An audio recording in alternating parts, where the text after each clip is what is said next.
Your grandfather worked at the same company for 31 years. He got a pension. He got a plaque. He got a handshake. Then he retired. His son, your dad maybe, worked at 3 companies over 20 years. No plaque. Some 401k money he barely understood. And then there's you or someone like you, 23 years old, 2 job offers on the table, already building a side income, and genuinely unsure why anyone would give 40 hours a week to a company that could let you go on a Tuesday with 2 weeks severance and a form email. Here's the question. Was your grandfather loyal because he was a better person? Or was he just playing the only game available to him? Because the game changed, the rules changed, the incentives changed. And Gen Z is the first generation that actually figured that out in real time instead of discovering it 20 years too late. We're going to explain how the employer-employee contract actually worked, how it broke, why Gen Z is the last generation that will ever fully trust it, and what the shift means for how money actually moves in the next decade. Now, before we go further, one thing I want to be clear about. This is not a video about how corporations are evil or how capitalism is broken or whatever. I genuinely do not care about that framing. What I care about is incentives. What I care about is structures. What I care about is understanding the system clearly enough that you can decide where to position yourself inside it or outside it. That's all this is. The metaphor I'm going to use throughout this video is the conveyor belt. Picture a factory, long-moving belt. Items get placed at one end and they travel at the speed the factory sets in the direction the factory chose until they reach the other end. The items do not get to choose their speed. They do not get to choose the direction. Their only job is to stay on the belt and not fall off. For decades, that was the employment model. You get placed on the belt at 22. The belt moves you through promotions, evaluations, maybe a title change or 2. And if you stay on it without falling off, by 65, you reach the other end and they hand you something, a pension, security, the deal. That was the offer. And for a long time, it was real. Here's where it gets interesting. The conveyor belt still exists.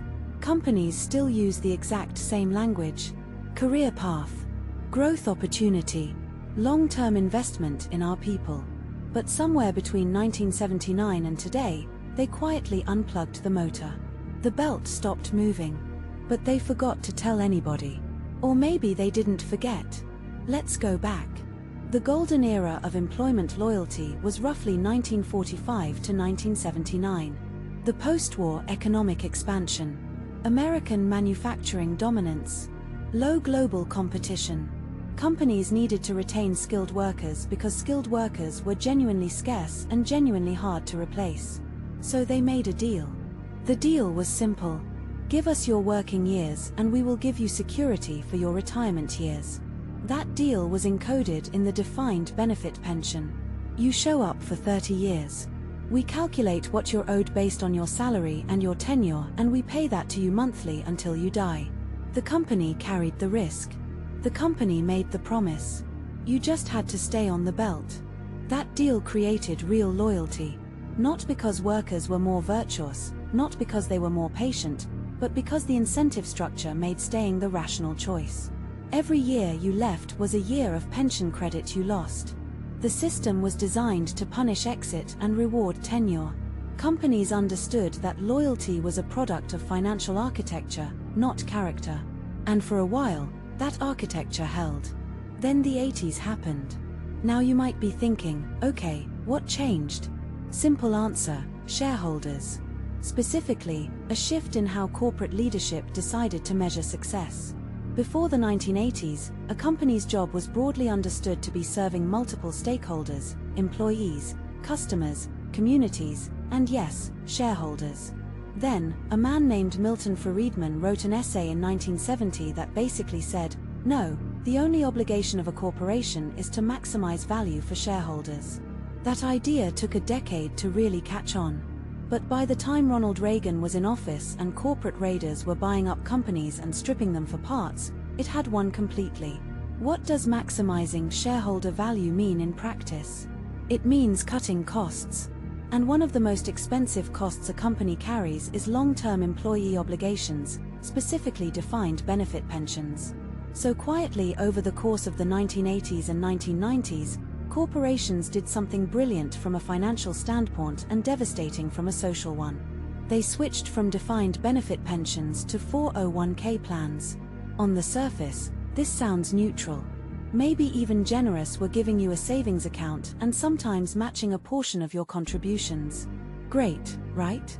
But here's what actually happened. Before the company carried the investment risk, the company promised you a specific monthly payment regardless of what the market did. If the market crashed, the pension fund had to find the money. The company's problem, the company's risk. After the switch, you carry the risk. Your 401k is invested in the market. If the market crashes in the year you retire, that's your problem. The company's obligation just became a voluntary match they can reduce or eliminate whenever times get tough. The risk got transferred from the institution with the resources to manage it to the individual with the least ability to absorb it. And it happened so gradually with so much neutral language that most people didn't even notice. Pension benefits had been falling since at least 1979. The real wage employees earned had been declining since 1973. While productivity went up, while corporate profits went up, while executive compensation went up, the workers on the belt kept moving. But the destination quietly changed. And the workers who stayed loyal, who believed the original deal still applied, found out too late. So here's the first reversal I want you to sit with. You think the problem is that workers stopped being loyal. But actually, companies stopped honoring the contract that made loyalty rational. The loyalty left because the incentive structure that created it was dismantled. The workers didn't change. The math changed. Let me give you a concrete picture of what this looks like in dollars. Imagine two workers. Marcus, born in 1955, starts at a manufacturing company in 1978. He gets a defined benefit pension plan. He works for 30 years. At 58, he retires and starts receiving $3,000 per month for life. That's $36,000 per year, inflation adjusted, until he dies. He lives to 82. He collects over $800,000 in retirement benefits from a fund the company managed. He took zero investment risk. The company honored the deal. Now take Daniel, born in 1985. He starts the company in 2007, right before the financial crisis. His 401k gets cut in half in 2008 when the market collapses. He keeps contributing. The market eventually recovers. But he learned something that year that Marcus never had to learn. He learned that the company did not actually guarantee anything. His retirement was his problem. So he started moving. 3 companies in 10 years. Each time for more money, more skills, a better position. He job hopped the way millennials figured out you had to because the old model was gone and mobility was the only leverage left. Gen Z watched Daniel. Gen Z grew up in Daniel's house. And this brings us to where it gets structurally interesting. Gen Z did not discover distrust of employers through a political awakening or a cultural shift or because they spent too much time on social media. They discovered it empirically. They watched the 2008 financial crisis wipe out their parents' savings. They watched mass layoffs happen at healthy companies, not struggling companies. Healthy companies doing layoffs to optimize quarterly earnings. They graduated into a pandemic that wiped out entry-level jobs overnight. They watched companies that had been talking about employees being their greatest asset announced layoffs on Zoom calls where HR turned off everyone's camera. They collected data points and the data points pointed in one direction. The conveyor belt doesn't go anywhere good anymore. Here's the current state of the numbers, and they're remarkable. Gen Z's average tenure in the first 5 years of their career is just 1.1 years. For comparison, baby boomers in the same stage of their careers had an average tenure of 2.9 years. Millennials, who are already considered disloyal by older standards, clocked in at 1.8 years. Gen Z's moving twice as fast as boomers did. And here's the part HR consultants frame as a problem, but is actually just rational behavior. Only 18% of workers 30 or younger say they want to stay with their current employer long term. And only 11% say they would stay loyal if they found a similar role that paid more money somewhere else. 11%. Think about what that means. Almost 9 out of 10 workers under 30 are operating on a fully transactional basis with their employer. They are not on the belt. They are standing next to the belt watching it and making a rational calculation each morning about whether to get on it today. That is a structural transformation, not a generational attitude problem. A structural transformation. Now, here's a cutaway because I think about this sometimes. Imagine a boomer HR executive at a conference panel looking out at the audience and saying, quote, "Gen Z simply doesn't understand the value of long-term thinking, and he's got 35 years at the same company and a full pension. He is the last person to have received the original deal, and he is telling the people who will never receive it that they should behave as if they will." That is exactly what's happening. That's not a joke. That is literally what is happening. Back to it. Here is the framework I want you to understand. There are 3 versions of the employer-employee contract that have existed in the last 100 years. I'll call them Contract 1, Contract 2, and Contract 3. Understanding where we are right now depends on understanding how we got through the first 2. Contract 1 was the loyalty for security deal. You stay on my belt for 30 years. I pay you a pension until you die. This existed roughly from 1940 through 1980. It was imperfect. It excluded massive portions of the workforce, including women and minorities for much of its history. But for the people inside it, the incentive structure was coherent. Stay, get rewarded, leave, lose. Contract 2 was the meritocracy for mobility deal. The pension is gone, but we offer you a career ladder. Work hard, perform well, get promoted, build a resume, and your earnings trajectory goes up. This was the dominant model from roughly 1980 through 2020. This is the model your parents believed in. The model that said if you got a good degree, joined a good company, kept your head down, said yes to extra projects, showed up early, stayed late, you would be taken care of. This was also the model that quietly started failing in real time because the meritocracy part of it was never actually enforced structurally. Promotions went to people who managed upward effectively, not necessarily the people who worked hardest. Raises did not keep pace with productivity increases, and the quote-unquote career ladder was available to some people and invisible to others, often along demographic lines that had nothing to do with output. Contract free is what Gen Z is living in right now, and it has no formal name yet, which is part of why it's confusing to everyone over 45. It's the "you're on your own, and we both know it" deal. The pension is gone. The career ladder is rickety. The company may lay you off at any point for reasons that have nothing to do with your performance. And in exchange for all of that, you get a salary, maybe some stock options that vest over 4 years, and the privilege of putting our name on your LinkedIn.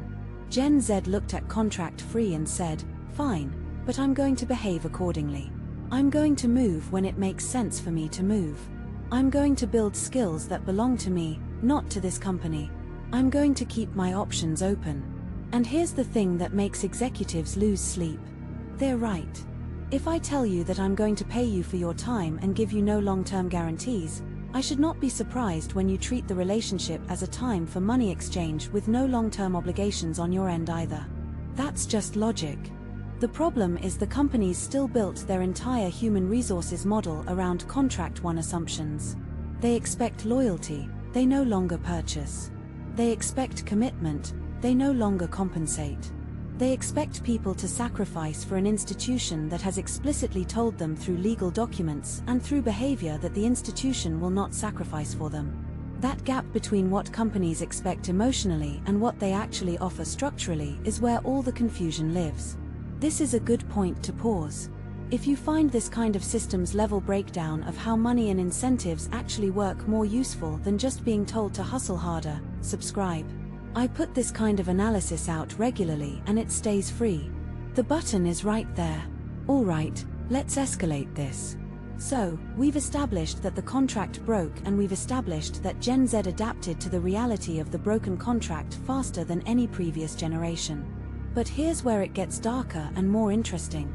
The response to Gen Z's rationality from institutional employers has been to try to reimpose Contract 1 expectations using contract-free incentives.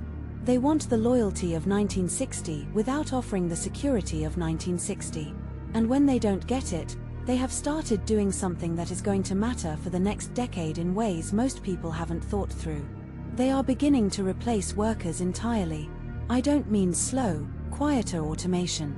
I mean publicly announced, publicly celebrated scaled AI replacement of knowledge work. We're not talking about robots on factory floors. We're talking about the knowledge economy, the white-collar jobs, the spreadsheet jobs, the email jobs, the customer service jobs, the entry-level legal and financial analysis jobs, the copywriting jobs, the data entry jobs, the first rung of the ladder jobs. Those are going faster than anyone wants to say clearly in a job interview. Here's why this matters specifically for the trust conversation. Gen Z was told, as millennials before them were told, that the path looked like this. You get a degree. You get an entry-level job. You learn the business. You build experience. You move up. You eventually reach a point where your skills are valuable enough to give you leverage, better pay, maybe your own thing eventually. That path assumed the entry-level job existed. It assumed the learning curve was available to everyone who showed up. It assumed you could trade time at the bottom of the ladder for the right to climb it. AI is removing the bottom of the ladder. Companies can now get entry-level analysis done by language models that cost less per month than one entry-level salary costs in an afternoon. The business case writes itself. The concern writes itself too. If there are no entry-level jobs, there is no on-ramp to the mid-level jobs. The experience you were supposed to accumulate by doing the bottom rung work doesn't accumulate because the bottom rung is automated. The career ladder doesn't just become harder to climb. It starts with the third or fourth step. And Gen Z is the first generation trying to build wealth in that environment. Now, I want to be careful here because I'm not saying this to be dark for the sake of it. I'm saying it because this creates a very specific behavioral shift that is already measurable and that most mainstream financial advice completely ignores. When the conventional career path becomes structurally less viable, the rational response is to build income structures that don't depend on it. Not as a lifestyle choice, not as a philosophical statement about rejecting the system, just as basic financial risk management. You don't put all your money in one stock. You don't put all your income in one employer. That is what is actually happening. The freelance economy, the creator economy, the e-commerce businesses, the investment accounts opened by 22-year-olds who would not have opened them 15 years ago, the people building skills that generalize across employers rather than skills that only work inside one company's internal system. These are not random cultural trends. These are rational adaptations to a changing incentive structure. Here's the second cutaway. Imagine a 53-year-old executive at a board meeting in 2023. He's presenting the new automation plan. He talks about efficiency gains and labor cost reductions and competitive positioning. The board loves it. They approve it. He drives home feeling like a strategist. 3 months later, his company announces that middle management is next.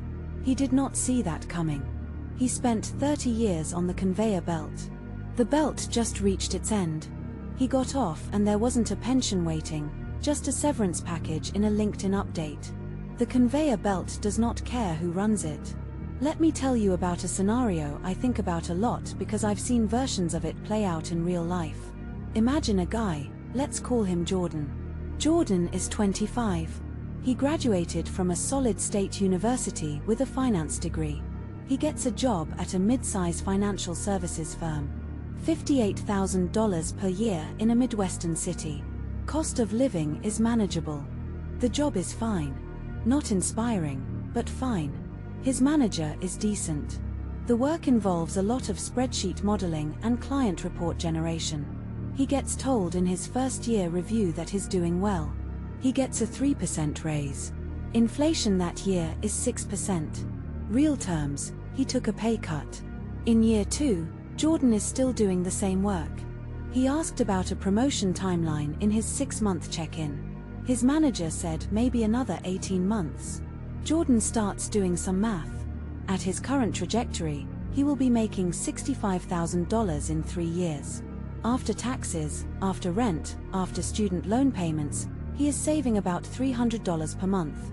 At that rate, reaching any meaningful financial independence is essentially a 30-year project. 30 years, he is 25, he would be 55. At which point, based on what he watched happen to his parents' generation, there is a decent chance the company has downsized anyway. So, Jordan starts doing things outside of work. He starts a small newsletter about financial literacy for people his age. He monetizes it. He learns to run paid ads. The newsletter makes $400 per month in its first year. Not life-changing, but more than his savings rate at the job. He keeps building it. He gets better at the mechanics.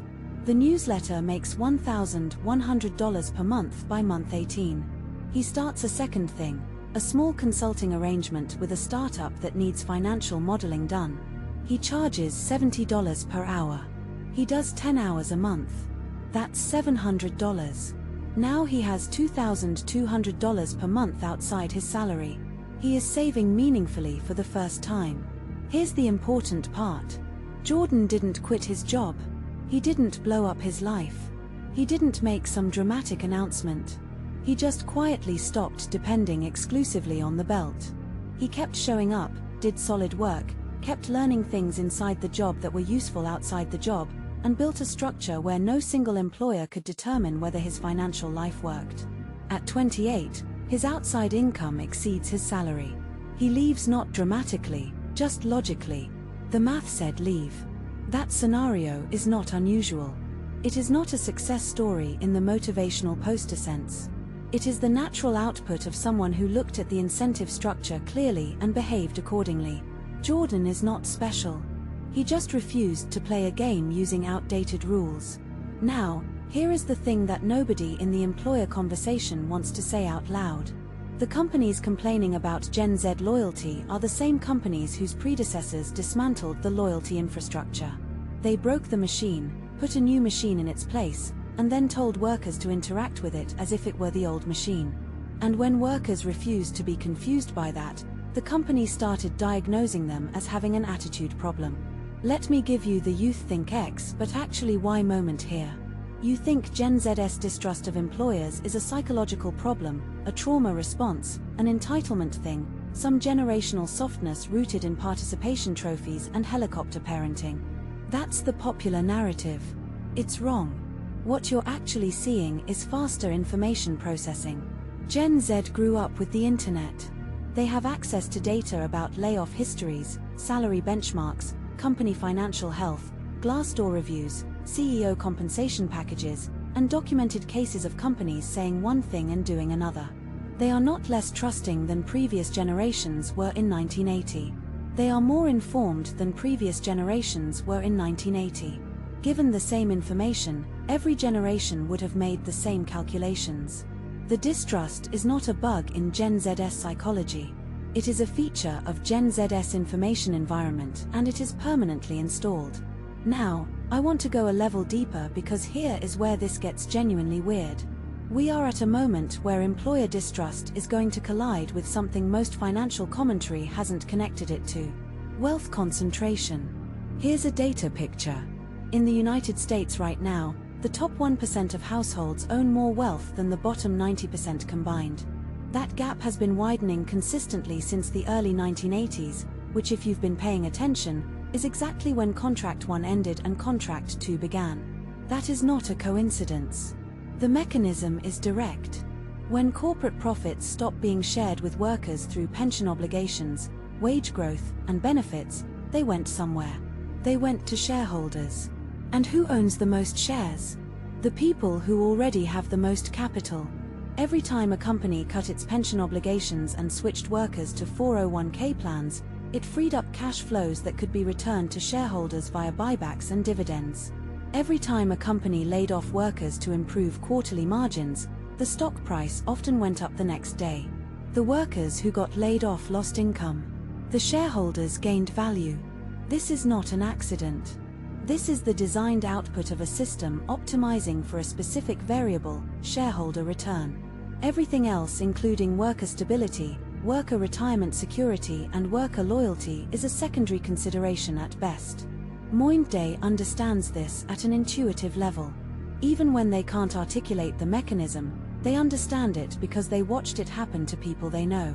40% of workers have quit a job specifically because they did not trust their manager. That's not a personality thing. When you zoom out, that's a signal that the trust infrastructure has collapsed and has not been replaced. 63% of Gen Z currently see their job as a stepping stone, not a long-term career, not a destination, a waypoint. They are traveling through employment the way previous generations traveled through a mall. You walk in, you get what you need, you leave. And here's the asymmetry that nobody talks about. When companies treat employees as costs to be optimized, employees respond by treating companies as resources to be extracted. It's perfectly symmetrical. The company extracts labor at the lowest sustainable price. The worker extracts salaries, skills, and resume value at the highest possible rate. Both sides treating the relationship as transactional and optimizing their side of it. And then companies act shocked that the relationship feels transactional. You cannot have a transactional architecture and an emotional output. Those are incompatible. Let me put some more specific math on this because I think it makes the stakes clearer. If you are 22 years old right now and you stay at a single employer for 10 years instead of changing jobs strategically, here is roughly what that cost you in career terms. Studies on salary growth consistently show that workers who change jobs every 2 to 3 years earn approximately 50% more over a decade than workers who stay. Not a small difference, a transformative difference. On a starting salary of $55,000, the stay-put worker might reach $72,000 after 10 years if they get average raises. The strategic mover might reach $90,000 to $95,000 after the same 10 years for a combination of negotiated offers and market rate salary resets. That's a gap of roughly $20,000 per year, which over the next decade compounds into hundreds of thousands of dollars in earning capacity, savings potential, and investment base. Loyalty, absent structural compensation for it, is not a virtue. It is a financial decision. And for most workers under 30, it is a bad one. Now, here is where this gets into the territory that I think is the real insight. The thing that actually matters for how you think about your own financial life. We are not at the end of employment. I want to be clear about that. Employment as a structure is not going away. Most people will work for employers for most of their careers, and that is completely fine. The variable that is changing is not employment. It's exclusivity. It's the idea that your financial life should be entirely organized around one employer, one income stream, one institution's decisions about your worth. Exclusivity is the thing that broke. And Gen Z, consciously or not, is the first generation that has declined to rebuild it. Think about what this actually looks like in behavioral terms. Gen Z has the highest rate of side income. Gen Z is more likely to freelance, more likely to run a small business alongside employment, more likely to treat their skill set as a portfolio they manage rather than a service they sell exclusively to one buyer. That is not hustle culture. Hustle culture is about working more. This is about concentration risk management, spreading exposure, not putting all your eggs in the basket that someone else controls. And here's the irony. The companies worried about Gen Z loyalty would actually benefit from a workforce that doesn't depend on them emotionally. Workers who are financially resilient don't panic and underperform when there's uncertainty. Workers who have options don't stay in roles that make them miserable and drag down team performance. Workers who are building things outside work are usually sharpening skills and thinking that make them better inside work. The dependency model was never that good for anyone. But the machine wasn't designed for that. The conveyor belt wasn't designed to run alongside other conveyor belts. It was designed for exclusivity. One belt, one destination, no detours. And Gen Z stepped off the side of it. Let's talk about what that actually means practically, because I don't want this to be a video that just explains a problem without giving you something to do with the information. There are three things happening simultaneously as a result of this shift that I think you need to understand and act on. The first one is the skill commoditization trap. The traditional employment model rewarded company-specific skills. Knowing how the internal CRM worked. Knowing the internal approval process. Knowing which executive liked which format for presentations. That knowledge was valuable inside the company and nearly worthless outside it. It created lock-in. You stayed because leaving meant losing your accumulated internal knowledge advantage.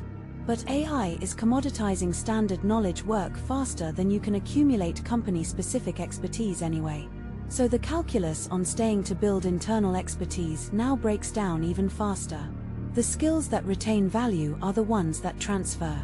Communication, financial modeling at a general level, sales and persuasion, building systems, coding, managing other people effectively, distribution. If you are spending most of your time building knowledge that only works inside one organization, you are building a sandcastle. The tide comes in eventually. The second one is the asset versus income shift. Employment provides income. Income is a flow, not a store. It stops when employment stops. The wealth gap I mentioned earlier, the one that's been widening since the early 1980s, is not primarily an income gap. It is an asset gap. The difference between wealthy people and not wealthy people is not primarily that wealthy people earn more per hour. It is that wealthy people own things that generate money without requiring their direct time. Equity in companies, real estate, financial assets, royalties, systems that run without constant manual input. Employment income can fund the acquisition of assets, but it is not itself an asset. Gen Z is the first generation that seems to broadly understand this in their 20s rather than discovering it in their 40s. The demographic data on investment account openings by people under 30 has shifted meaningfully in the last 5 years. That is not a coincidence. It's a generation doing the math and acting on it earlier. The third one is the leverage realization. I want to explain this carefully because it gets misunderstood. Leverage in a financial sense means your output is multiplied beyond your direct input. An employee sells 1 unit of time for 1 unit of money. That's a 1-to-1 ratio. You get paid for the hour you worked and only that hour. The moment you stop working, the income stops. There is no leverage in that model. Leverage shows up when you build something that continues to produce value after you stop working on it. Content that earns over time. Software that serves customers while you sleep. A portfolio that compounds, a team that executes while you think, a distribution channel that funnels money to multiple products. None of these things happen automatically and none of them are easy. But they are structurally different from selling time. And the realization that time selling has a ceiling while leverage does not is not a new idea. What is new is that the tools available to a 22-year-old with a laptop to build leveraged income streams have never been cheaper or more accessible. A newsletter, a software tool, a productized service, an information product, an index fund portfolio started at 22 and left alone. The floor cost of building leverage has dropped to almost zero. The ceiling has not moved. Now look, I want to acknowledge something because I think intellectual honesty matters here. Not everyone who leaves the employment model thrives. Most people who start side businesses don't build them into real income. Most people who invest don't invest consistently enough or correctly enough to meaningfully change their financial trajectory. The failure rate on all of this is high. The conveyor belt, even in its broken current state, does provide structure. It provides a default. It provides something to show up to. And for some people, that structure is what makes the difference between saving something and saving nothing. So, I'm not saying abandon employment. I'm saying understand what you're actually buying when you sign an employment contract in 2026. You are buying a salary in exchange for your time with no guarantees beyond the terms explicitly stated in that document. That's it. It is not a relationship. It is not a family. It is not an investment in your future by a benevolent institution. It is a transaction, a useful transaction, often a necessary transaction, but a transaction. If you treat it like a transaction, you will manage it correctly. You will negotiate properly. You will keep your skills current. You will monitor the market. You will leave when leaving is right. You will not sacrifice personal financial decisions in exchange for institutional approval that no longer comes with a pension attached. The companies that figured this out are the ones quietly going in a different direction. The smartest employers in 2026 are not trying to recreate the loyalty of 1965. They are building structures that make the transactional relationship explicitly high value for both sides. Competitive pay at market rate or above. Real skill development that transfers, not just internal training that locks you in. Transparent promotion criteria with timelines that are actually honored. Equity that vests on reasonable schedules. Flexibility treated as a standard feature, not a privilege. These companies have lower turnover, not because they tricked anyone into staying, but because they made the transaction genuinely good enough that moving becomes a worse deal than staying. That is sustainable.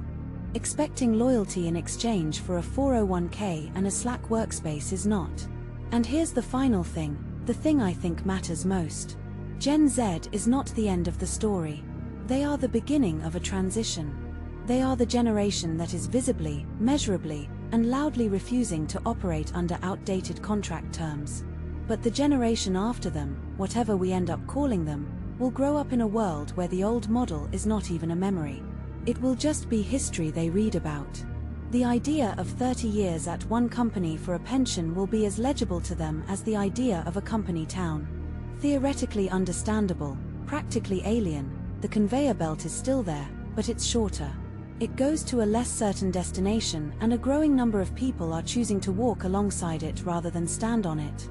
That's not a crisis, that's an adaptation. Coming back to where we started, your grandfather worked 31 years for one company, got a pension, got a plaque. The deal was real and he honored it and it honored him. That is not the world we are in. The question is not whether you should be loyal to employers the way your grandfather was. The question is what rational financial behavior looks like in the actual world that actually exists. And the answer right now in early 2026 is pretty clear. Distribute your income risk. Build transferable skills. Treat employment as one component of a broader financial structure, not as the structure itself. Understand the contract you are actually signing, not the one the poster in the break room implies.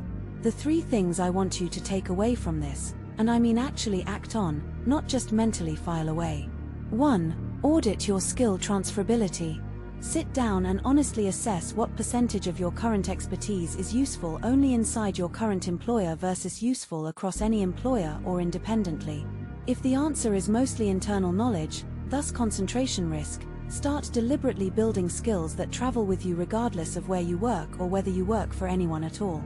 2. Build a second income stream before you need one, not because your job is about to disappear.